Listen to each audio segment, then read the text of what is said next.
علامات إذا ظهرت عليك فاعلم أنك مسحور، إياك إن تتجاهلها، لقد حذرنا منها النبي. ولكن قبل أن نبدأ أتحداك إن تضع لأيك وتستغفر ربك في التعليقات 5 مرات. يقول الله تعالى: وما كفر سليمان ولكن الشياطين كفروا يعلمون الناس.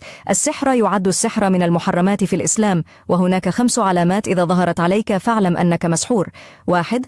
تقلبات حاده بين الغضب والحزن بدون سبب محدد. 2. الكوابيس المتكررة التي تقطع النوم. 3. شعور مستمر بالتعب حتى بعد الراحة. 4. الانعزال عن العلاقات الاجتماعية والأحباء. 5. الألم الجسدي المستمر دون تفسير طبي. والعلاج من هذا السحر بالقرب من الله والصلاة والرقية.